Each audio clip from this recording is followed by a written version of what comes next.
Today on Centennial Sports TV, we have all the action-packed highlights from the Centennial Colts men's soccer team. The women were also in action again over the weekend against Cambrian. We visit with the Colts cross-country team as they were racing through the woods at Seneca. And a few of us made the trip down to BMO Field to check out the Argos tailgate party.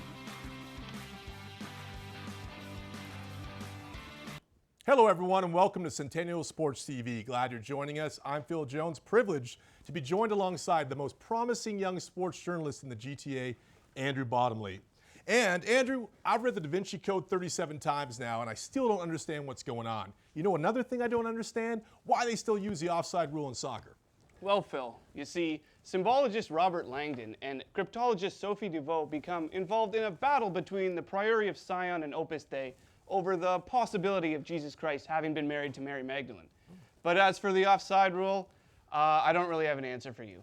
But you know who probably does? The Centennial Colts soccer teams. Both the men's and women's were involved in some regular season action. Let's check it out.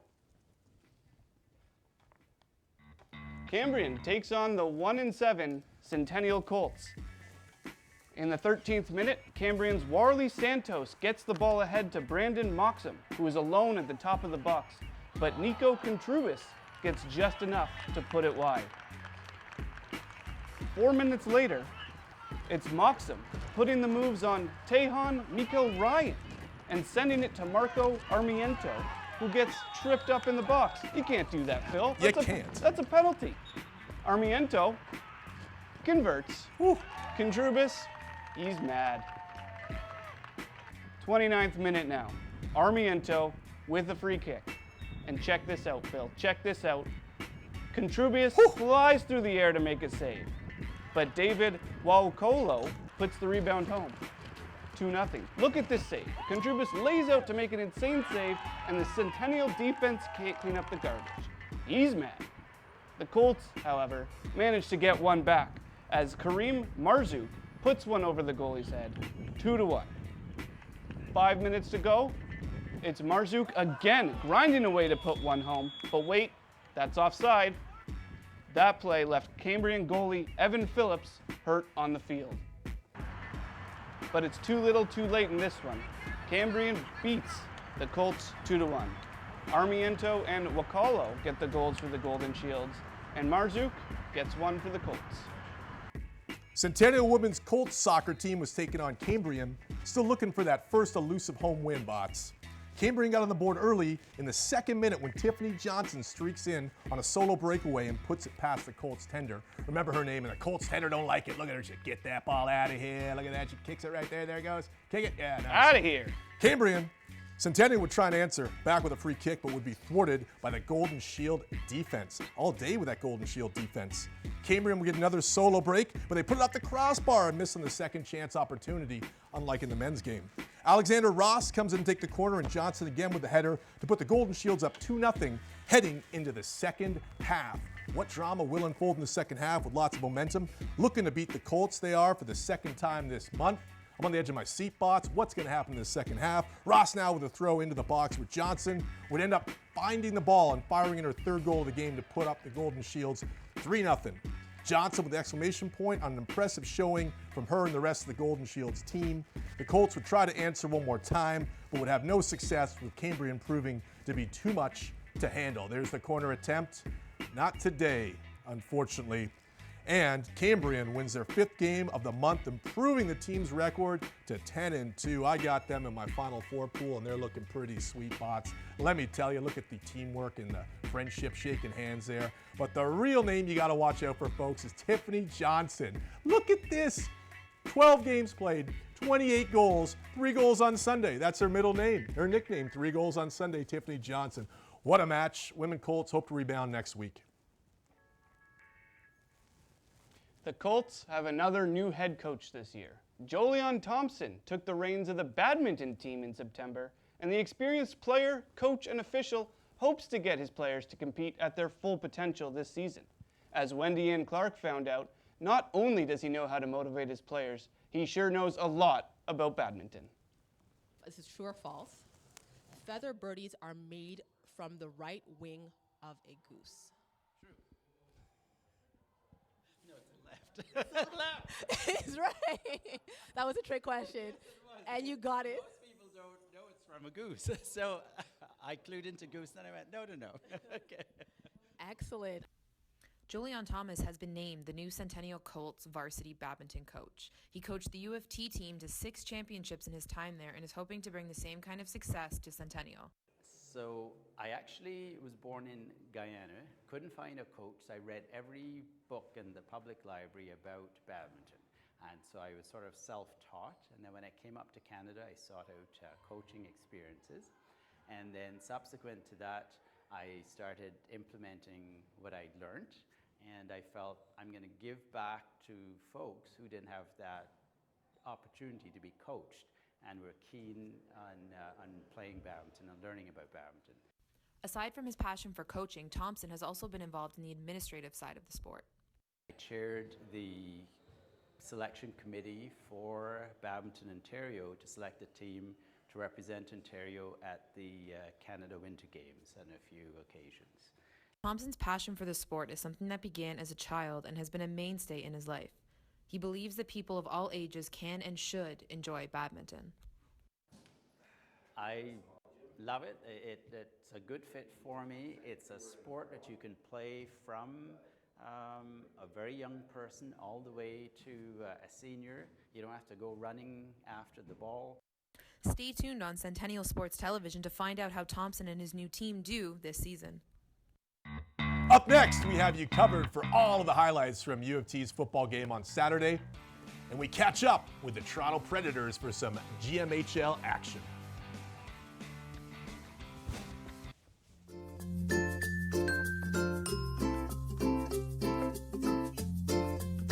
Are you tired of waiting a full 10 minutes for your computer to log in every single day?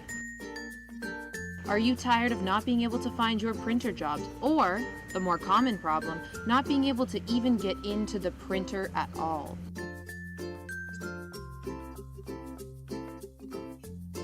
Are you done with not being able to get in the doors even though your card's supposed to work?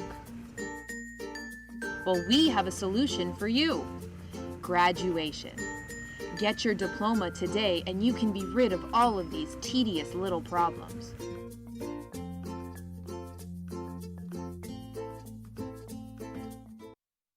I have the strangest urge to graduate right now. But as October nears its end, the high school basketball season approaches. Thornhill Secondary School's team is going to look a little different this year. After a playoff loss to the eventual champions at Vaughan Secondary, the Tigers are going to have to rebuild after losing many senior players. Alex Arthur has more.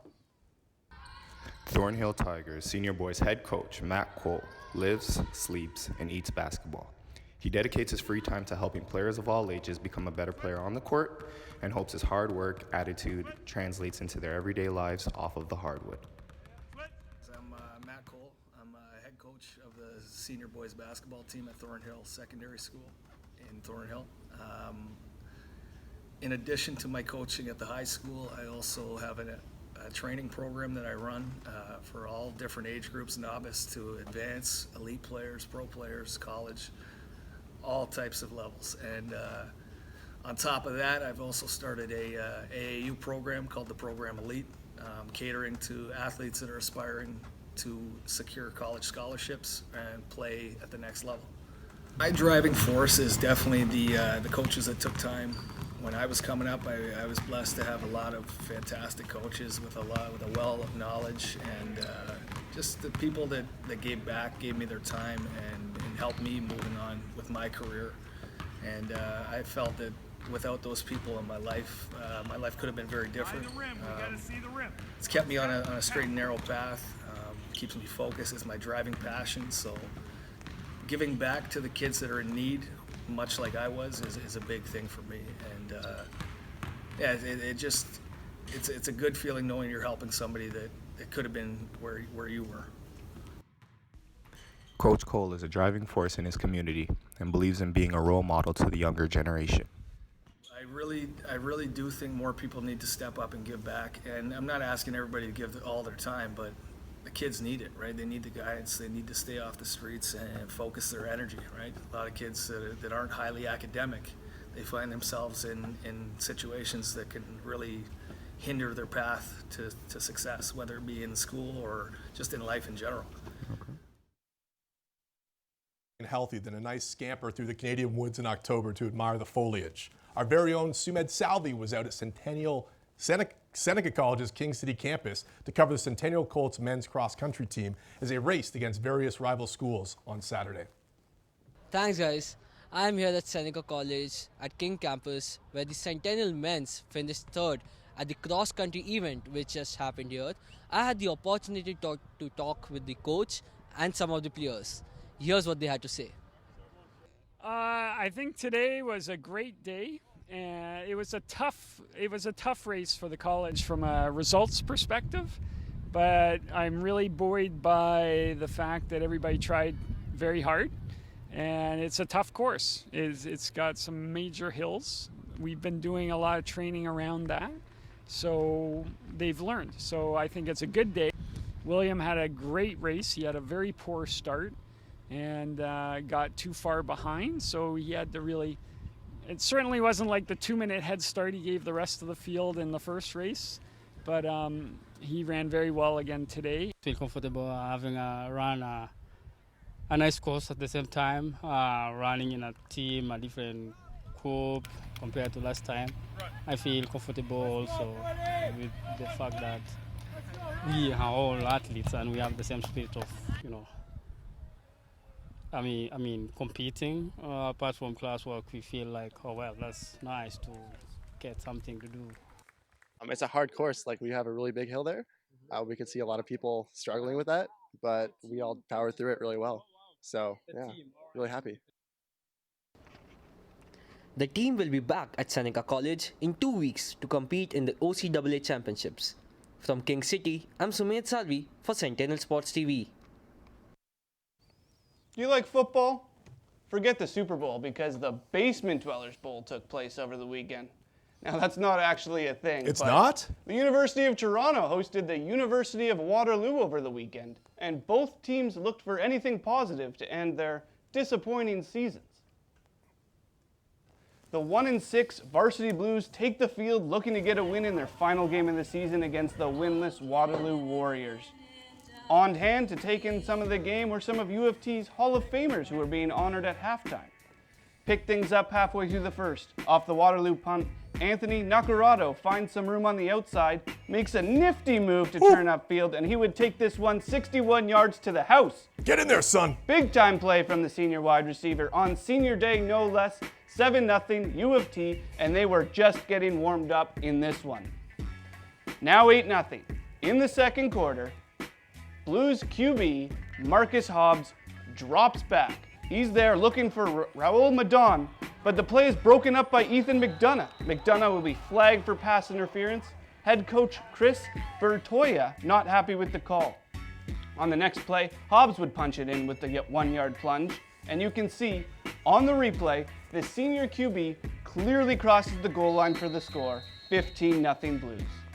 Move ahead to the third. After a Ryan Grandolph field goal made it 18-0, Hobbs from the shotgun takes the handoff, escapes the pressure to somehow get the pass away to a wide open Madon, who turns on the Jets, outracing the Warrior defense before diving into the end zone for an electric 75-yard touchdown. That nice right there. All seniors getting into the action. The lead, 25-1. With star running back Alex Malone out of the lineup, Varick Ponder going up and over the pile for the score, putting the game out of reach 32-1. Warriors move into scoring position, but McConnell's pass is broken up by Nick Hillette. Waterloo added a late garbage time touchdown, but this one was all Blues as they get win number 2 of the year. Nacarado led the way for the Blues with 197 all-purpose yards, including that 61-yard punt return, while Marcus Hobbs goes out a winner in his last game at U of T, finishing 15 out of 26 for 348 yards and 2 touchdowns. The Warriors, well, they just finished with the goose egg in the win column for 2016. Greater Metro Junior A Hockey League, Toronto Predators taking on the Northumberland Stars. We'll pick things up here in the first period of this tilt. Let me tell you, there was a scary moment early. Will Campbell, number 24, misses his check and falls awkwardly into the boards. He was, though, even though he was twitching, able to skate off on his own steam. Keep an eye on him later in our highlights. Northumberland would open the scoring on the power play. Patience is a virtue and a snipe by number 91, Sergei Kalmov. Toronto would tie it up less than a minute later. Mark Ando buries his own rebound. And there would be another injury. This time, Northumberland number 97, Zakhar Gorakov, takes a Samuelson stick to the neck. He would have to leave the game and loses, believe it or not, bots, his mouth guard in the process. Those things are expensive. Pick that up, somebody, please. Tough times for Zakhar. Toronto would score again late to take a 3-1 lead into the break. Second period, Matt Davies would bring his Stars back within one. Matty Davies with the knee dick. Tyler Bracken with the apple. This is the second, and that's the deke. My goodness. Sweet. Tyler Bracken then shoves Toronto captain Michael Gibbons to the ice and draws a penalty. The Preds would then capitalize. Will Campbell makes it 4-2. Head coach of the Stars, Paul Reynaud, not a happy camper there. Third period after Samuelson made it 5-2, Austin Trout of the Stars takes a tripping penalty. Kind of soft, but you got to call it, I guess. Kyle Peters would cash in with a man advantage, tipping Connor Shipton's point shot to make it 6-2. Northumberland would cut the lead in half, with Shipton in the box for high sticking. Matt Davies with his second of the night. Stars in flight. Later in the third, look at that hit. Are you kidding me? Bradley Redfern, where you going, city boy? But the Preds would answer in the score sheet, adding another before Will Campbell seals the win for Toronto with an unassisted tally. 8-3 the final in this one. My goodness, a 5-goal win. Was that Mike Reeke's brother there? 40 shots on net for the Preds, 42 for the Stars in a penalty-filled affair, 63 minutes of bad blood. Samuelson with 2 goals, 1 assist for the Preds. Campbell got off the ice early, 2 goals, 1 assist to rebound. Davies with 2 goals, 1 assist in a losing effort. And Dueck wearing out his welcome in the sin bin with 10 penalty minutes. What a match. Coming up, Callum Ferguson in the panel discuss Raptors basketball. And it's Kurt Wade time as they hit the street to test Leaf fans' knowledge. Stay tuned. Late night at your workspace, and you're putting in the hours. Phone is ringing nonstop to book seats on the midnight train to Scranton. Hiring and firing journalists, it's thirsty work. Luckily, there is a solution just around the corner.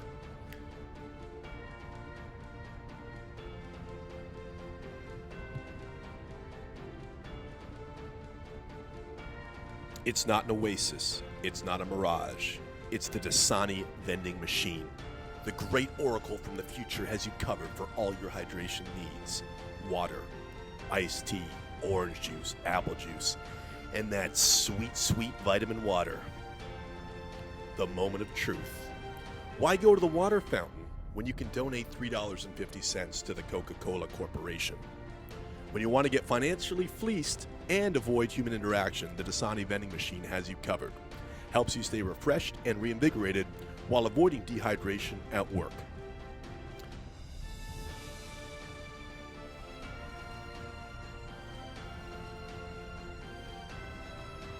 Available most schools that support hydration for profit. Bots, I could go for the Dasani vending machine right now. I get a little parched up here. Who is the best hockey player on the OJHL? Do the Argos need to bring an old friend to address their coaching concerns? And will Milos Raonic win a major this year? Quinton and Braden break down these burning questions in an exclusive Pardon the Interruption style debate on Centennial Sports TV. Thank you guys. Welcome to Centennial Radio Studios, where Quinton and I have lots to talk about in very little time. I'm probably going to win this debate as usual. Quinton, let's kick it off. Let's start off by talking about the OJHL. Braden, you and I both covered a couple of OJHL games earlier this year. It's really fantastic hockey, and I really think that we're going to see a lot of great teams contend for that championship this year, particularly in the East Division. And I can make a case that the Trenton Golden Hawks are the #1 team in that East Division, and all I need is 25 seconds to prove it. So put that on the clock, and it all comes down to goal differential. Plus 57. That is by far the best in the league. The next closest team is plus 43. They also have the best power play. 6.53 goals per game. The next closest is 5.5. So over a goal more scored per game than the second best team in the league. So that is money right there. They're the absolute best, and they will win the OJHL championship.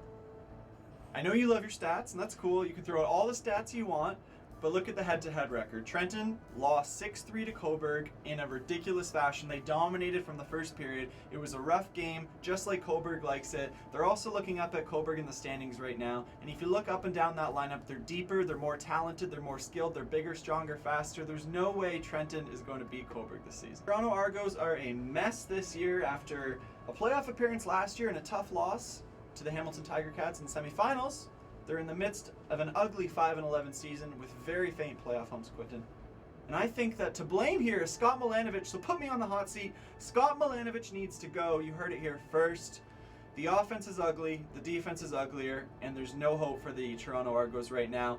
They're in the midst of losing 9 of their last 10 games. This is just a ridiculous stretch here.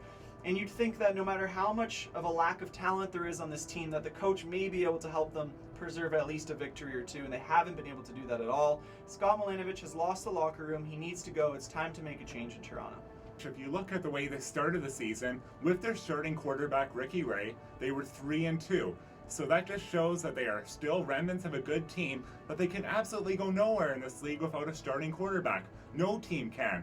So if Ricky Ray back healthy for a full year next year, they will be a team that'll bounce back and contend for a playoff spot. And now we're going to talk about Thornhill, Ontario's Milos Raonic, Braden, and you and I both really enjoyed how he played this season. He made it to the Wimbledon final, and he is going to be going to the Grand Slam Tour finals, maybe having the best season of his career.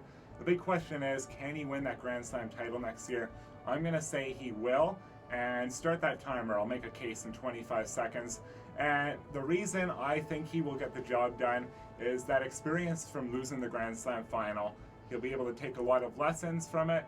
And that cliche, you got to lose before you learn how to win. He's going to take the lessons he learned from losing and parlay that into a big win. His game's gotten better every single year. He's going to put the pieces together and win at Wimbledon next year. I love your optimism. I'd love to see the Canadian kid come through with the Grand Slam win, but it's not going to happen. And once again, you're wrong, I'm right. He can't beat Novak Djokovic, first of all, which is your first problem. But after that, you look at the injury history of Raonic, and he's struggling to stay healthy right now, so you can't expect him to come through with a Grand Slam victory if he can't stay on the court. He can't beat Djokovic, he can't beat Murray. It's not going to happen, maybe in 2018. Well, I think it's safe to say that I easily won that debate, Braden, and now that I crushed you, let's send it back to Phil and Andrew. Well, I would not want to be Braden this morning because he just got destroyed by Quinton. But the Leafs have hope. Pinch yourself. You're not dreaming because the Leafs have hope. Austin Matthews made his 4-goal debut last week and put fans into a frenzy. Including Matthews, the Leafs have 6 rookies currently on their roster. So how well do Leafs fans know all the new young faces on the team? Curtin Wade went down to Dundas Square to find out just that. Hello, I'm Wade. Hey, hello, I'm Kurt, and we are here at Dundas Square in Toronto, taking in some of the beautiful sights and scenes of this city, and we're here to talk to some fans about the Toronto Maple Leafs, a very exciting and up-and-coming team this year. Wade?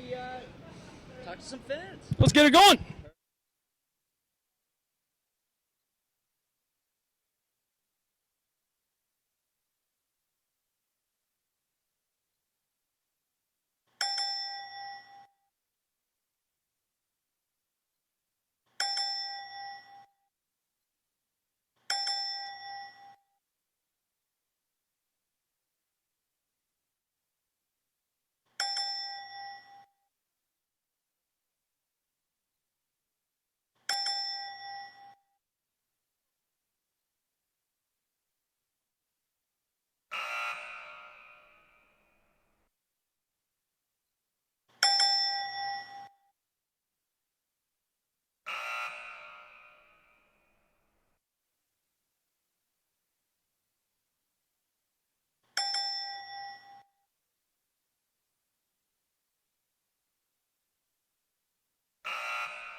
Last but not least, the prodigal son. Oh. Patrick Lyon. Nah. Oh, not quite. Not quite. That's big Austin, boys.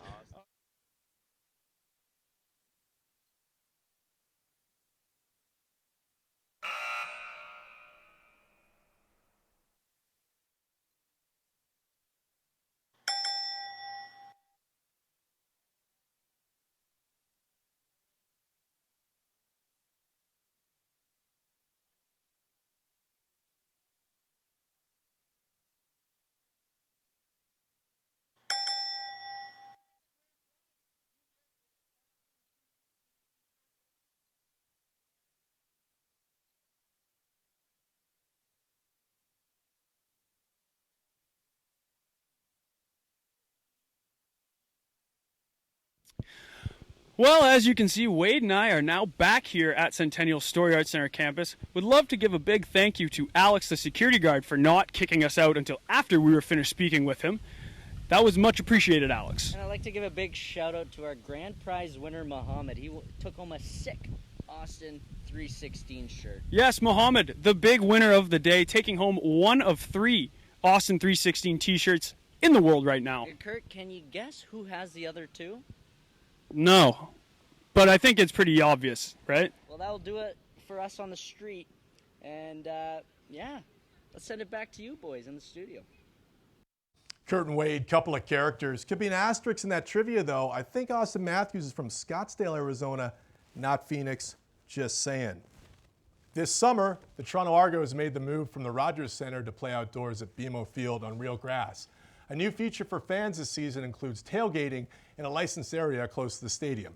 It's been ridiculously popular and a great way to create more interest in the team.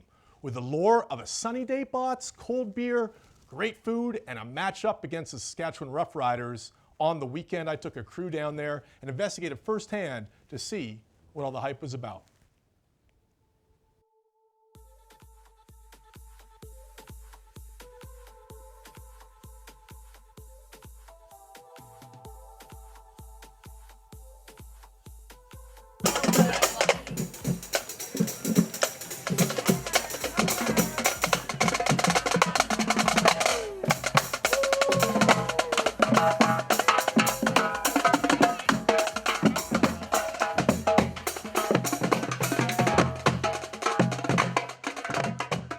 Everything's good when it's cold beer and sunny days and Argo football.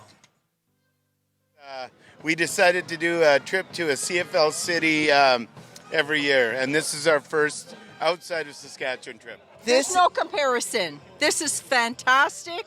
We love it, and we hope it continues. And every tailgate has been better and better and better. No, this is a phenomenal idea. The CFL should do this everywhere. So, who do you think is going to win the game today between Toronto and Saskatchewan? Well, when you want to get in here, you want to get a little corner spot on the edge, ideally. You want to get some prime real estate. You need a little space, leg room, cooking room, and some game room. So it all works that way, and then, you're all right. Get here early.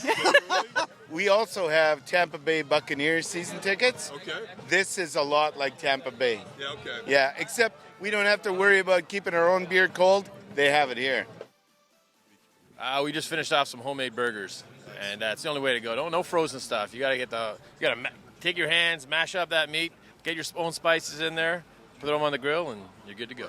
I got some skewers this year. I got some skewers from the St. Lawrence Market, and a guy actually in Cleveland gave me some venison he gave me some venison sausage. So we did all that on the charcoal, and great scene here. Are those Saskatchewan shrimps? These are right from the oceans of Saskatchewan. Nice. Yeah, very rare type of prairie shrimp. Let's go Riders! Oh, that's Blue Jays!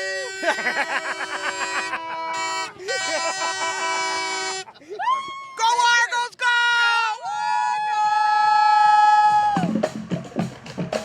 Well, I'm quite excited in what's the future will hold for the organization. I think the one thing they've always been wanting to do over the last probably 7 to 10 years is get their own stadium. So they finally solidified that in the mix, and now the organization can build the way they want to build. And they start off with the stadium, which is a great venue to watch a football game.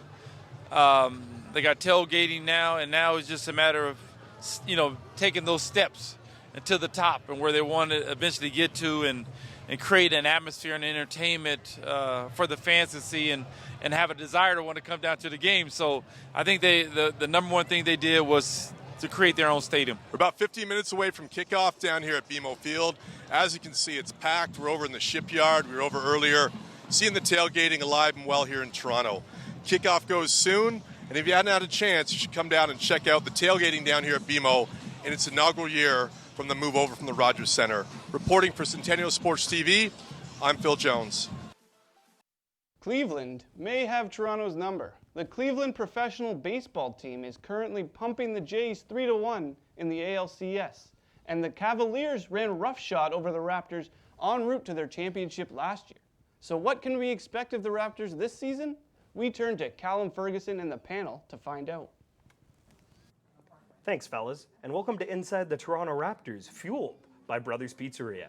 Don't be hangry, friend. Go down to Brothers. Callum Ferguson, alongside Mark Stannies and Kyle Forrester here. And boys, the Raptors coming off a franchise record season in which they took the eventual NBA champion Cleveland Cavaliers to Game 6 of the East Final.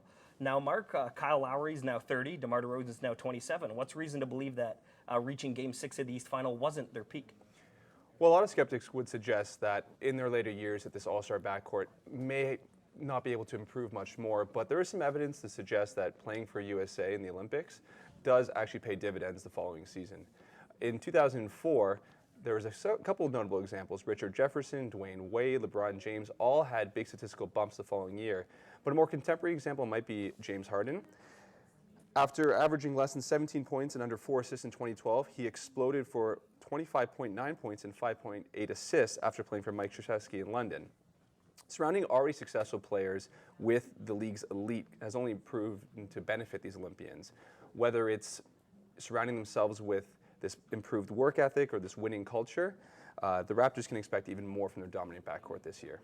Great stuff. And Kyle, the Raptors also now with a big hole to fill, losing Bismack Biyombo to the Orlando Magic through free agency. Who of the newcomers and the crop already available on their bench do you see stepping up and filling that void?